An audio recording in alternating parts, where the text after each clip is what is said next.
The words hung in the air of their meticulously curated living room, a space designed for comfort that now felt like a vacuum. Outside, rain lashed against the panoramic windows, tracing frantic, weeping lines down the glass. Ethan stood by the fireplace, the marble cool and indifferent beneath his hand. He had rehearsed this moment, played it over and over in his mind, but the reality of it was a quiet, hollow ache. "The bank took everything," he said. His voice was steady, a stark contrast to the storm outside and the maelstrom he was unleashing within their home. He watched his wife, Clara, who was perched on the edge of a cream-colored sofa that had cost more than his first car. She didn't move. Her gaze was fixed on a modern art sculpture across the room, a twisted knot of polished steel that suddenly seemed to represent their entire marriage.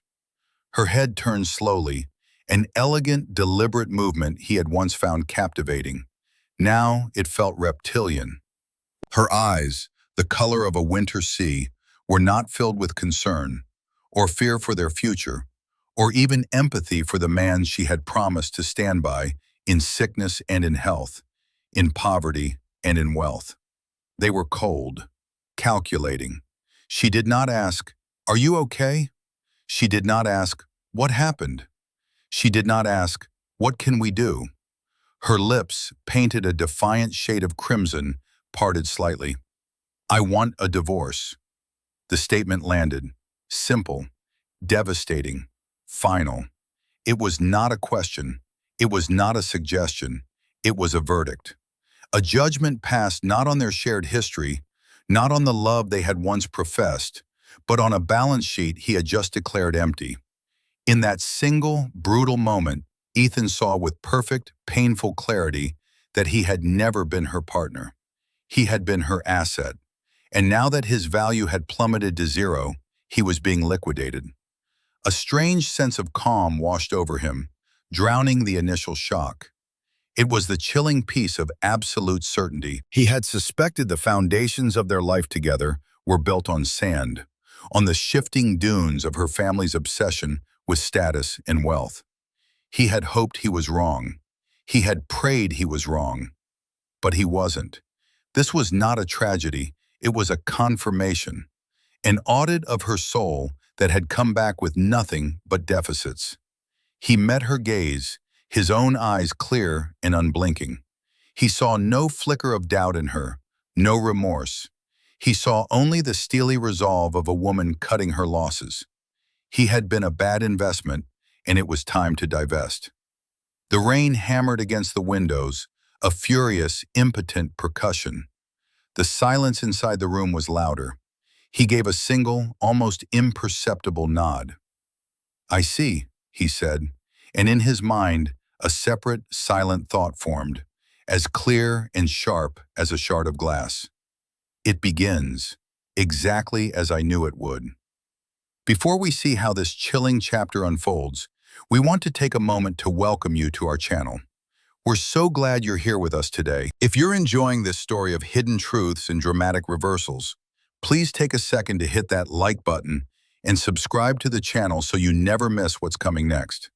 We love hearing from our community, so drop a comment and let us know what city or country you're watching from. Now, let's return to Ethan as he steps into the gilded cage of his in-laws, a place where his ruin was not a tragedy, but a cause for celebration. The summons came less than 24 hours later. It wasn't a request, it was a command performance. Dinner at the Vance estate, the palatial fortress from which Clara's parents, Richard and Eleanor, ruled their social kingdom. Driving through the wrought iron gates, Ethan felt like a prisoner being led to his own arraignment.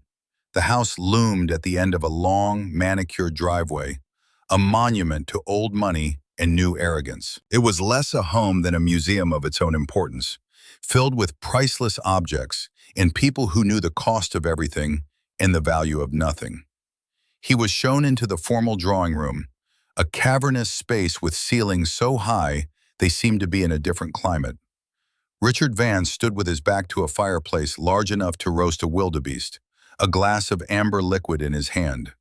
He was a man built of soft living and hard opinions, his face a mask of patrician condescension.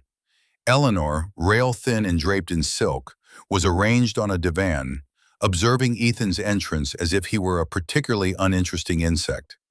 Clara was there too, standing near her father, a silent, beautiful accessory to her own husband's execution. "Ethan," Richard began, his voice dripping with false cordiality, "good of you to come. We thought it best to discuss this situation as a family." The word family was an insult in his mouth. "My daughter has informed us of your spectacular failure," Eleanor added, her voice a thin, reedy blade. "Frankly, we're not surprised. We always knew you were out of your depth." Ethan said nothing. He simply moved to a solitary armchair across from them and sat. His posture was perfect, his back straight. He exuded a stillness that was deeply unsettling to them. They had expected a broken man, a man pleading for help, for mercy. They were met with quiet dignity, and it infuriated them. "Wiped out," Richard continued, swirling his drink. He was warming to his theme now. "Everything, the company, the investments, all gone. I have to say, Ethan, it takes a special kind of incompetence to lose that much money in this economy." He chuckled, a low, guttural sound of pure satisfaction.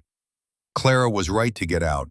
We can't have the Vance name associated with this kind of public humiliation." Clara remained silent, her face a beautiful, unreadable mask. She would not meet his eye. She was a spectator at his vivisection, and her silence was the most profound betrayal of all. She was enabling them, empowering them, validating their cruelty with her tacit agreement. "We'll take care of her, of course," Eleanor said, examining her fingernails. "She'll need to be cleansed of this whole sordid affair. As for you, well, one must land on one's feet, I suppose. Though in your case it seems you've landed on your face." The insults washed over Ethan, each one noted, catalogued, and filed away in the cold, clear ledger of his mind. He felt no anger. Anger was a hot, messy emotion. What he felt was colder, harder. It was the focused calm of a demolition expert who has already set the charges and is simply waiting for the right moment to press the button. He glanced at the small mahogany side table next to his chair. He had placed his wallet, his keys, and a small, worn, leather-bound journal upon it. The journal was unremarkable, its cover softened with age. To them, it was just a notebook. To him, it was an arsenal. As Richard's voice droned on, listing his failures, his inadequacies, his unworthiness, Ethan's fingers drifted to the table and rested lightly on the worn leather. The contact was grounding, a silent reminder of the intricate, patient architecture of the plan contained within its pages. "The point is," Richard said, his tone shifting from mockery to command, "this needs to be a clean break. No mess, no drawn-out legal battles. Clara's life, our lives, will not be dragged through the mud you've created." He took a final sip of his drink, setting the glass down with a decisive click. "You will give her everything she wants, and then you will disappear. It's the least you can do after bringing this disaster upon our family." Ethan finally looked up, his gaze sweeping over the three of them. He saw the triumvirate of arrogance. Richard, puffed up with his own perceived power, Eleanor, basking in the cruel sunlight of another's misfortune, and Clara, the silent enabler, the woman who had traded love for leverage and found herself on the winning side. Or so she thought. He didn't speak. He simply offered a small, enigmatic smile. It was a smile that didn't reach his eyes, and it hung in the opulent air of the room, a promise of something they could not begin to comprehend. They mistook it for surrender. It was the farthest thing from it. It was the quiet satisfaction of a grandmaster watching his opponents move their pieces exactly where he wanted them to go. The game was just getting interesting. The courier arrived 2 days later, a disinterested young man on a bicycle, bearing a crisp manila envelope that felt heavier than its contents. Ethan signed for it in the lobby of the modest, extended-stay hotel he had checked into, a place of transient anonymity that suited his purposes perfectly. Back in the sterile quiet of his room, he slit the envelope open with a letter opener he'd borrowed from the front desk. Inside were the divorce papers. He spread them out on the small desk, the cheap laminate cool beneath the heavy bond paper. He read through them, not with the pained heart of a spurned husband, but with the meticulous eye of a strategist reviewing an opponent's opening move. The terms were not just unfavorable, they were punitive. They were an act of profound and deliberate cruelty, designed not merely to separate their lives, but to shatter his. Clara, or more accurately, Clara's family lawyer, was demanding the impossible. They demanded half of assets that, according to his own declaration, no longer existed. They laid claim to his future earnings, a motion to garnish the wages of a man they believed would be lucky to find a job stocking shelves. They even itemized specific pieces of art and furniture from the home he had already lost. A petty twisting of the knife to remind him of the world he had been ejected from. The document was a monument to their spite, a legal framework for his complete and utter humiliation. It was signed with a flourish by a lawyer named Alistair Sterling, a name Ethan recognized as one of his father-in-law's chief corporate hyenas. His phone buzzed on the desk. It was Clara. He let it ring 3 times before answering, his voice a carefully modulated calm. "Hello, Clara. Did you get them?" she asked. There was no preamble, no "how are you?" Her tone was brisk, efficient, the voice of a manager firing a subordinate. "They just arrived," he said. "Good. I expect you to sign them without a fight, Ethan. Don't drag this out. My father has been generous enough to cover my legal fees, but his patience is not infinite." The threat was veiled, but clear. The Vance machine would crush him if he resisted. Generous, Ethan repeated the word, letting it hang in the air.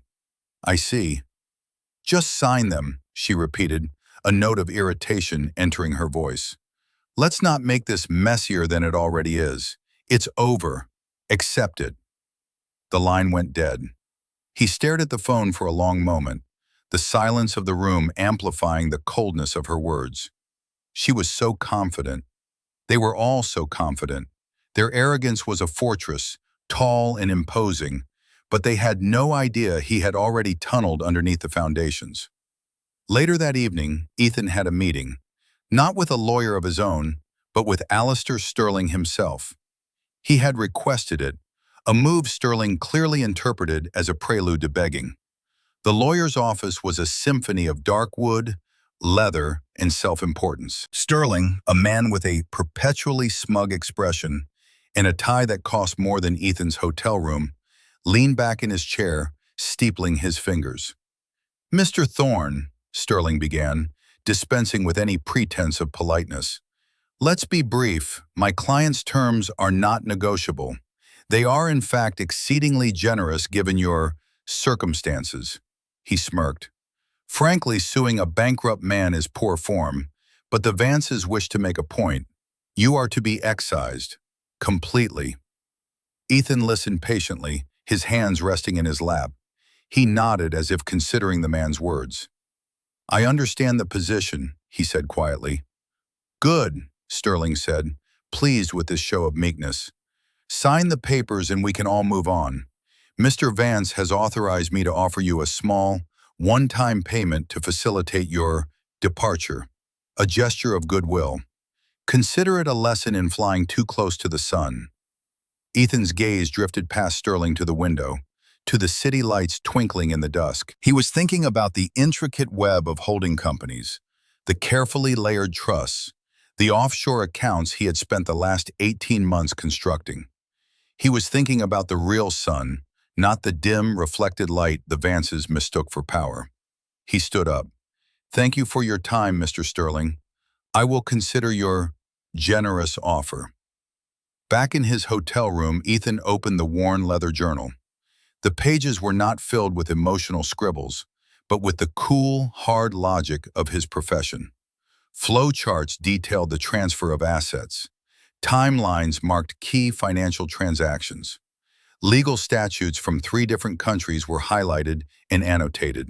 It was the blueprint for a corporate ghost, the architectural plan for his own disappearance and rebirth. He picked up his burner phone and dialed a number. It was answered on the first ring. "Marcus," Ethan said. "Ethan," a calm, steady voice replied. "How did it go?" "The wolves are circling the carcass, just as we planned," Ethan said. "They feel the blood in the water. They're arrogant, overconfident. They've served the papers." "The terms?" Marcus asked. "Punitive. Perfect." There was a brief pause on the line. "The board for Aethelred Holdings is in place," Marcus said. "The final asset transfers were completed this morning. Everything is secure. Your name appears nowhere. You are, for all legal and financial purposes, destitute." "Good," Ethan said, a flicker of something hard and bright in his eyes. "They've called for a final dinner, a formal execution. It's time, Marcus. Proceed with phase 2, and be ready for my signal."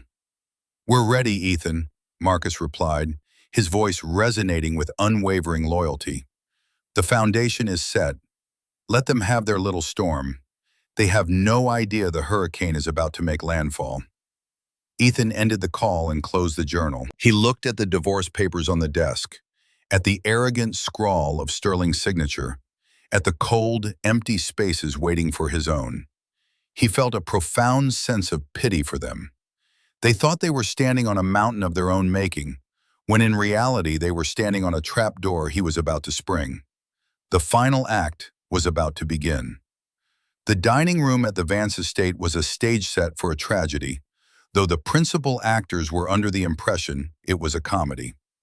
The long, polished mahogany table reflected the dim, theatrical light of the crystal chandelier like a dark, still lake.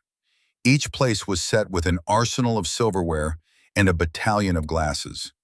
The air was heavy with the scent of roasted duck and the even heavier weight of unspoken animosity. It was the quiet before the storm, a moment of profound, oppressive calm. Ethan sat at the far end of the table, a geographical representation of his status as an outcast. Richard was at the head, the patriarch presiding over his domain. Eleanor was at his right, a queen of ice. Clara sat between them, a beautiful, silent statue, her face pale and tense. This was it, the final supper, the formal casting out. They ate in near silence. The clinking of fork against plate was jarring, an intrusion on the thick, suffocating atmosphere. Richard, Eleanor, and Clara were a united front of smug certainty. They exchanged small, triumphant glances over the rims of their wineglasses. They believed this was the end of a sordid chapter. They were about to purge the family of its single greatest liability. Ethan, by contrast, was an island of unnerving tranquility. He ate his food slowly, methodically. He complimented the duck. He sipped his water. He observed them with a detached, analytical curiosity, as a scientist might observe subjects in a controlled experiment. His very calmness was an act of defiance. They had expected a man cowed by his circumstances, a man radiating failure. Instead, he radiated a quiet authority that they couldn't place, and it pricked at the balloon of their confidence. "Well, Ethan," Richard finally said, pushing his plate away. The performance was about to begin. "We've had our dinner. Now to the business at hand." He sounded like a judge about to pass sentence. Eleanor dabbed her lips with a napkin. "This is for the best, you understand. A clean break allows everyone to heal, especially Clara." Clara flinched almost imperceptibly at the mention of her name, but said nothing. Her eyes were fixed on the floral centerpiece, avoiding Ethan's gaze at all costs. Richard reached into his suit jacket and produced a folded document. He slid it down the polished surface of the table. It stopped just short of Ethan's plate. It was not the divorce agreement. It was something new. "A final piece of paperwork," Richard announced, his voice oozing magnanimity. "It's a non-disclosure agreement. Very standard. It simply ensures that the private financial matters of this family remain private. It protects us, and by extension Clara, from any Lingering unpleasantness. Ethan looked at the document but didn't touch it. It also contains a small clause, Richard continued, unable to hide the smirk in his voice. A formal attestation of your professional mismanagement of Apex Designs. A confession of incompetence, if you will. Just a formality to close the books. It prevents any future frivolous claims and protects the Vance family name from being tarnished by your failure. The sheer, unmitigated gall of it was breathtaking. They didn't just want him gone. They wanted him to sign a confession of his own worthlessness. They wanted to own his failure, to document it, to file it away as proof of their own superiority. Sign it, Richard commanded, his voice hardening. And as a final act of our charity, we will ensure you have enough for a deposit on a small apartment. Somewhere quiet. You can start over, far away from here. Refuse to sign. He let the threat hang in the air, unfinished but perfectly understood. This was the pinnacle of their hubris, the final crushing blow they had gathered to deliver. The room was silent, all three of them watching him, waiting for him to break, to finally accept his designated role as the family scapegoat. Ethan looked from the document to Richard's smug face, then to Eleanor's cruel smirk, and finally to Clara. Her expression was a mixture of anxiety and grim resolution. She wanted this to be over. She wanted him to sign it, to take the blame, to absolve her of any part in this. He took a slow, deliberate sip of water. He placed the glass back on the table with a soft, definitive click. Then, he gently placed his linen napkin beside his plate. The meal was over. The conversation they had planned was over. A new one was about to begin. He leaned forward slightly, his eyes locking onto Richard's. He did not raise his voice. He did not betray a single flicker of anger. He simply asked a question. A quiet grenade rolled onto the center of the table. "Richard," he said, his voice calm and clear, "tell me, did you ever take the time to read the fine print on the covenant agreements for Vance Industries' capital expansion loan last year? The one from that boutique firm in Zurich?" The question was so specific, so utterly out of left field, that it shattered the entire script. Richard blinked, his self-satisfied expression faltering into confusion. "What? What the hell does that have to do with anything?" "I would have thought you'd be a man who appreciates the fine print," Ethan continued, his voice still level, almost conversational. "Especially when you're leveraging the entire future of your company." Eleanor shot a nervous glance at her husband. "Richard, what is he talking about?" "He's talking nonsense," Richard blustered, trying to regain control. "He's delirious. Ruined men often are. Sign the paper, Ethan, and end this farce." But Ethan's gaze did not waver. He was no longer the defendant, he was the prosecutor. "The firm was called Argentum Capital, wasn't it? Very discreet, very exclusive. They offered you terms no domestic bank could match. You thought you'd found a lifeline to fund your vanity project, to finally compete with the big players." A seed of genuine fear was now visible in Richard's eyes. This wasn't the rambling of a broken man. This was the cold recitation of facts. "You see," Ethan said, a razor's edge of steel now entering his tone, "Argentum Capital is a very interesting entity. It's what's known as a special purpose vehicle, a subsidiary. Its sole purpose is to hold the debt of a single, high-value client." He paused, letting the words sink in. "And it, in turn, is wholly owned by a parent company, a holding company you've never heard of, a company called Ethelred Holdings." Clara was now staring at him, her mouth slightly agape. The mask of indifference was gone, replaced by a dawning, horrified confusion. This was not the Ethan she knew. This was not the man she had dismissed. "And Ethelred Holdings," Ethan said, delivering the final, quiet blow, "was founded by me 18 months ago."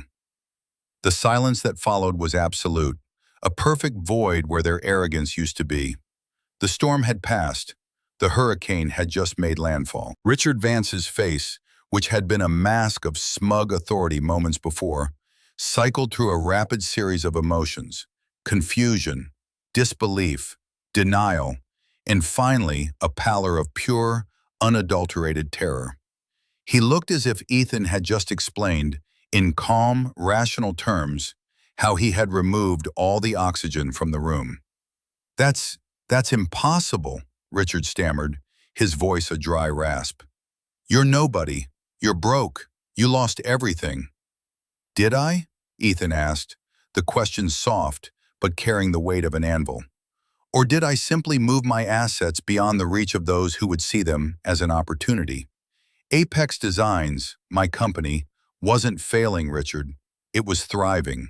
It was so successful, in fact, that I knew it was only a matter of time before you, with your own company dangerously over-leveraged, would see it as a target for a hostile takeover. You mentioned it yourself at that Christmas party 2 years ago.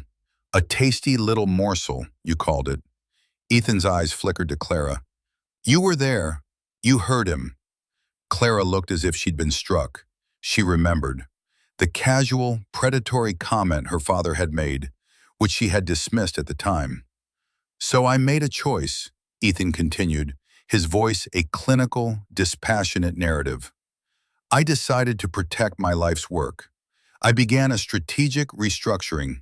I created a public-facing shell for Apex, and over 18 months, I systematically transferred every valuable patent, every key contract, and all liquid capital into a new, private, and entirely anonymous parent company, Ethelred Holdings. He leaned back in his chair, the picture of relaxation. The bank that took everything from the shell company, the one that initiated the strategic bankruptcy you read about in the financial papers, that was a private equity firm that Ethelred also owns. I didn't lose my company, Richard. I put it into a fortress. And then I used the assets within that fortress to buy your debt. Eleanor made a small, wounded sound, like a dying bird. The loan? You mean? Yes, Eleanor, Ethan said, turning his calm, devastating gaze on her. Vance Industries is currently in debt to the tune of $200 million, and I am your creditor. The covenants on that loan are exceptionally strict. Any failure to meet quarterly profit projections, any significant change in leadership, it triggers a default. And upon default, control of the company's board of directors transfers to the creditor, to me. The room was silent save for the sound of Richard's ragged breathing. The entire foundation of their world, the bedrock of wealth and power they had taken for granted, had just been revealed to be a stage prop in a play Ethan had written. This house, Ethan said, his voice dropping even lower, is a magnificent property. You've always been so proud of it, but you don't own it. You haven't for 5 years. You sold it in a sale-leaseback arrangement to a real estate trust to free up capital. You just forgot to mention that part to your family. And that trust, he paused, was acquired by Ethelred Properties Division 6 months ago. I am, for all intents and purposes, your landlord. The lease is up for renewal next month. I'm afraid the new terms will be significantly less favorable. He looked at Clara, and for the first time, a trace of the old pain surfaced in his eyes. The car you drove here in tonight, Clara, the one you were so proud of, it's a lease. The leasing company is a subsidiary of Ethelred Fleet Management. In fact, almost every major luxury you enjoy, every symbol of the status you value so highly, has for the past year been quietly and systematically brought under my control. As if on cue, the double doors to the dining room swung open silently. A man stood in the doorway. He was in his late 40s, with calm, intelligent eyes, and an impeccably tailored suit that made Richards look cheap. He carried a sleek, dark leather portfolio. Richard, Eleanor, Clara Vance, the man said, his voice polite but firm. My name is Marcus Thorne. I am the Chief Executive Officer of Ethelred Holdings. He stepped into the room and walked to the table, placing the portfolio directly in front of Ethan. I report directly to the sole owner and chairman of the board. Marcus looked at Ethan. The documents are all here, sir. The deeds of ownership for Aethelred, the controlling interest in Argentum Capital, the Vance Industries debt instrument, the title for this property, everything you requested. Ethan didn't even look at the portfolio. His eyes were fixed on the three shattered people across from him. He had not raised his voice. He had not threatened. He had simply told the truth. And the truth had dismantled their world, brick by gilded brick. He picked up the non-disclosure agreement Richard had slid across the table. He tore it in half, then in quarters, and let the pieces flutter onto his empty plate. "There will be no non-disclosure," Ethan said quietly, "and no confession. The lesson, Richard, is now complete." The immediate aftermath was not an explosion, but an implosion. Richard Vance, a man whose entire identity was built on the projection of power, seemed to shrink in his chair. His face, moments ago a mask of arrogant authority, was now a slack, gray portrait of ruin. He opened his mouth, then closed it again.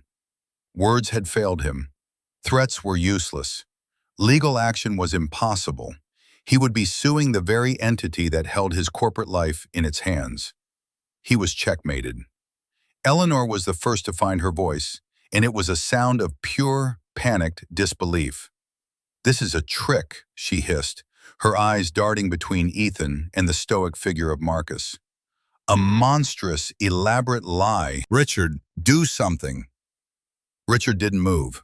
He was staring at the torn pieces of his own document on Ethan's plate, as if they were the entrails of his fallen empire. Ethan turned his gaze to Eleanor, and for the first time, he employed the weapon they had so freely used against him. Their own words. "A monstrous lie?" he repeated calmly. "No, Eleanor, this is the truth. You're just not accustomed to it. You prefer the comforting lie of your own superiority. As you told me just last night, frankly, we're not surprised." "Well, I have to say, looking at the precarious state of your finances, I am." The use of her own condescending phrase struck Eleanor like a physical blow. She recoiled, her hand flying to her throat. Then there was Clara. Throughout the revelation, she had been frozen, a statue of horrified comprehension. Now the ice broke. A wave of desperation washed over her features. This wasn't just about money anymore. This was about a fundamental reordering of her reality. The man she had discarded as worthless was, in fact, the architect of her entire world. The man she had deemed a failure held the fate of her family in the palm of his hand. "Ethan," she began, her voice a strained whisper. It was the first time she had spoken his name with anything other than contempt since that rainy afternoon. "Ethan, I didn't know. I didn't understand." Ethan's eyes, which had been so hard and clear, softened with a profound and weary sadness. This was the cut that went deeper than all the financial machinations. This was the betrayal that had fueled his patient, meticulous campaign. "No, Clara," he said, his voice quiet but carrying across the silent room. "You didn't understand, because you never asked. You never once stopped to ask, 'Ethan, what's really going on?' You saw a single data point, my supposed ruin, and you made a final judgment. You passed a verdict on our marriage, on our history, on me." He stood up from the table, his movements fluid and certain. Marcus stepped back, a silent, respectful guard. "The divorce papers you had your lawyer draw up," Ethan continued, looking directly at her now. "The ones designed to strip me of everything, to leave me with nothing. I find their terms acceptable." A flicker of confused hope sparked in Clara's eyes. "I will sign them," Ethan said, extinguishing that hope as quickly as it had appeared. "You demanded half of what you believed I had, and I agree to that completely. You will receive exactly half of nothing. The home you will lose, the cars you will lose, the status you worship will be gone. You wanted a divorce from a bankrupt man. I will not deny you that." He walked toward the door, pausing beside Clara's chair. He looked down at her, the woman he had once loved, the woman who could not see past the shine of a gold coin to the value of a human heart. "You chose this," he said softly, for her ears only. "You chose them." He nodded to Marcus, and together they walked out of the dining room, leaving behind the shattered triumvirate in the ruins of their magnificent, hollow world. The silence they left in their wake was deafening, filled with the sound of a dynasty turning to dust. 3 months later, the world had tilted on its axis, and the Vances had tumbled from the top. The swift, brutal efficiency of their downfall was a topic of hushed gossip in the circles they once dominated. It was a fall from grace executed with the precision of a corporate takeover, because that is exactly what it was. Vance Industries was no more. It had been absorbed by a subsidiary of Ethelred Holdings after defaulting on its massive debt. The company was restructured, its assets methodically stripped and repurposed. Richard Vance, the patriarch, the titan of industry, was forced into a humiliatingly public retirement. The press release, written by Ethelred's PR team, was a masterpiece of corporate euphemism, thanking him for his years of service while gently alluding to the new strategic direction that had made his leadership obsolete. He and Eleanor had been forced to vacate the mansion. The property had been sold within a week to a tech billionaire who had promptly painted the whole thing minimalist white, an act of erasure that felt deeply personal to Eleanor. They now lived in a respectable but, to them, painfully modest townhouse in a less fashionable part of the city. The townhouse itself was larger than most family homes, but for Eleanor, it was a prison of beige walls and diminished glory. The steady stream of invitations had dried up. The friends who once flocked to their parties now crossed the street to avoid them. They had discovered the brutal truth of their social standing. It had been attached not to them, but to their wealth, and had vanished along with it. Eleanor spent her days in a state of quiet, bitter rage, while Richard mostly sat in his study, a ghost rattling around the empty shell of his former life, reading financial news that no longer concerned him. And Clara. Clara was alone. She lived in a small, one-bedroom apartment she paid for with the salary from her new job. She was a junior associate at an art gallery, a position her mother had secured through a final, desperate call to a former friend. The work was mundane, cataloging, answering phones, dealing with entitled clients who reminded her painfully of her own mother. For the first time in over a decade, she had to budget. She had to take the subway. She had to make her own coffee in the morning. She was living the life of a normal person, a life she had once viewed with a mixture of pity and contempt. The initial shock had given way to a long, grueling period of introspection. At first, she had been furious with Ethan. She saw his actions as an act of monstrous, calculated revenge. But as the lonely weeks wore on, the anger began to curdle into a different, more painful emotion: understanding. She remembered the small slights, the casual cruelties she and her family had inflicted on Ethan for years. The jokes about his humble background, the condescending advice from her father, her own impatience with his work, which she had seen as a distraction from the more important business of social climbing. She had been an accomplice, a willing participant in the slow, steady campaign to diminish him. His final devastating move was not an attack out of nowhere. It was a response. It was the logical, terrible conclusion to a story she had helped write. She had tried to call him, twice. The first time, a week after that final dinner, his old number was disconnected. The second time, a month later, she had found the main number for Ethelred Holdings online. She had asked for Ethan Thorne. A polite, professional voice had informed her that all communications for Mr. Thorne were handled by his executive assistant, and asked for the nature of her business. She had hung up, humiliated. He was insulated, unreachable, a king in a castle of his own design. She was on the outside, and she had put herself there. One evening, staring out her small apartment window at the anonymous city lights, she finally allowed herself to cry, not for the lost mansion or the sold-off jewelry, but for the man she had so casually discarded. She had stood at the most critical juncture of their lives, And when he had needed a partner, she had acted like a creditor, cutting her losses and walking away. She had failed the only test of character that had ever truly mattered, and the life she was living now was not a punishment inflicted by Ethan. It was simply the consequence of her own choices. The weight of that realization was heavier than any lost fortune. The meeting took place on a Tuesday afternoon. The request had come not from her, but from him, passed through a chain of lawyers. It felt less like a personal invitation and more like a corporate summons. The location was on the 48th floor of a gleaming new skyscraper downtown, the headquarters of Ethelred Holdings. The office was the antithesis of the Vance estate, all clean lines, glass, and pale wood, with a panoramic view of the city that seemed to stretch into infinity. It was a space that whispered power rather than shouting it.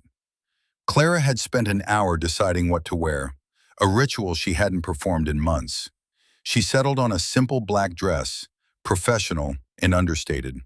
The designer labels were gone, packed away in boxes, ghosts of a former life. When she was shown into his office, she was struck by how little it looked like an office at all. There was a large architectural drafting table, shelves filled with books on urban planning and design, and comfortable chairs arranged around a low table. It felt like a creative studio, not a boardroom. Ethan was standing by the window, looking out at the city below. He turned as she entered. He looked the same, yet different. There was a lightness to him, a lack of the quiet, defensive tension he had always carried in her family's presence. He was at ease, a man in his own element. "Clara," he said, his voice neutral, "thank you for coming." "Ethan," she replied, her own voice barely a whisper. He gestured to one of the chairs. "Please, sit." She sat, perching on the edge of the cushion, her hands clasped tightly in her lap. He sat opposite her, not behind a desk, but in the other chair, creating an atmosphere of equality that felt deeply strange. He didn't begin with accusations or anger. He began with a calm, methodical accounting. It was the list of grievances she had been dreading, but it was delivered not as a bitter tirade, but as a statement of fact. "The day I told you the bank had taken everything," he began, his voice even, "you asked for a divorce before you asked if I was okay. That was the first entry in the ledger." Clara flinched, the memory as sharp and painful as it was on that rainy afternoon. "The dinner at your parents' house," he continued, "where your father called me a parasite and your mother laughed. You said nothing. You sat there and let them tear me apart. That was the second entry. The divorce papers your lawyer drafted, designed not just to separate from me but to humiliate me, to ensure I could never recover. You approved those terms." The third entry. He went on, listing specific moments, specific phrases, specific silences. The times she'd belittled his work in front of her friends. The way she'd sided with her father in every single disagreement. Each one was a small cut she had barely noticed inflicting, but presented together, they formed a portrait of 1,000 wounds. He spoke without malice, like an auditor presenting his findings. He was not there to wound her further. He was there to make her understand the totality of the debt. A debt not of money, but of loyalty, respect, and love. When he finished, the silence in the room was profound. Tears were streaming down Clara's face, but she made no sound. "I didn't do all this to punish you, Clara," he said, his voice softening for the first time. "I did it to protect myself and to free myself. The life you and your parents wanted was a cage. I had to burn it down to get out." He leaned forward and placed a document on the table between them. It was a formal settlement agreement. "I told you that you would get half of nothing," he said. "I've had a change of heart." That was a statement made in anger and in pain. Vengeance is a hollow victory. She looked at the document. It was a settlement that was far from nothing. It was a generous, even substantial sum. Enough for her to live comfortably. Enough to go back to school, to start a business, to build a new life entirely on her own terms, free from her parents' toxic influence and without any obligation to him. "I don't want you back, Clara," he said, his voice gentle but firm. That trust is gone, and it can never be rebuilt. But I also don't want to see you destitute. I want to see you become the person you might have been if you hadn't been raised to believe that a person's worth is measured by their net worth. It was a test, a final test. Would she see this as her due, a flicker of the old entitlement? Or would she see it for what it was, an act of profound, undeserved grace? She looked from the paper to his face, and for the first time she saw the man she had married, the quiet, brilliant, principled man who had been buried for so long beneath the weight of her family's expectations. "Thank you," she whispered, the words choked with tears. It was the first truly honest thing she had said to him in years. "I don't deserve this." "No," he agreed, without cruelty. "But it's yours. Use it to build something real." He stood up, signaling the end of the meeting. The final transaction between them was complete.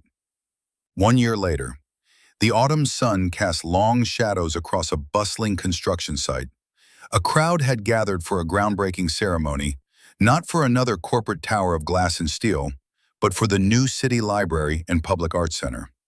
It was a project celebrated for its innovative, community-focused design, a building that was meant to be a living room for the city. At the podium stood Ethan Thorne. He spoke not of profit margins or market share, but of public space, of knowledge, of the way architecture could shape a community's soul. He was relaxed, smiling, his passion for his work evident in every word. In the front row, Marcus watched him, not as an employee, but as a proud friend and partner.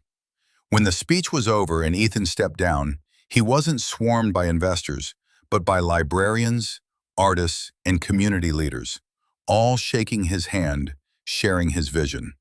He had found a purpose that resonated far beyond a balance sheet. His wealth was no longer a shield. It was a tool to build a better world.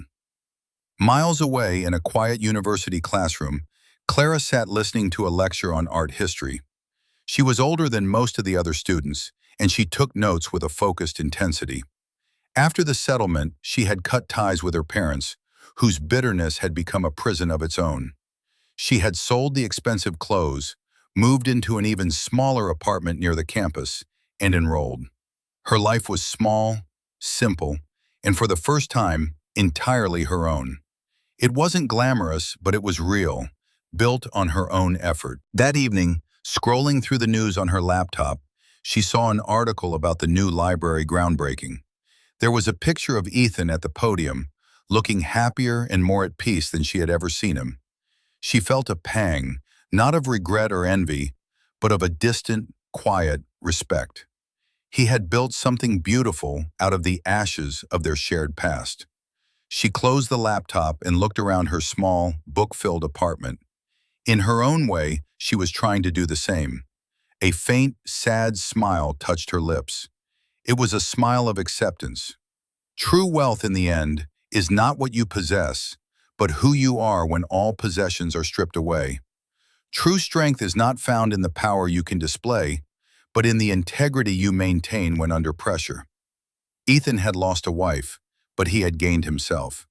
Clara had lost a fortune, but in the rubble, she had found the first, fragile foundations of her own character. Their story was a painful reminder that the most important structures we build are not of glass and steel, but of trust, respect, and character. And when those foundations crumble, no amount of money in the world can hold up the roof. What do you believe is the most crucial foundation for a lasting relationship? Is it trust, respect, shared values, or something else entirely? We would love to read your thoughts in the comments below. If this story resonated with you, please give it a thumbs up and subscribe to our channel for more narratives that explore the complexities of the human heart. Thank you for joining us, and we look forward to seeing you in the next story.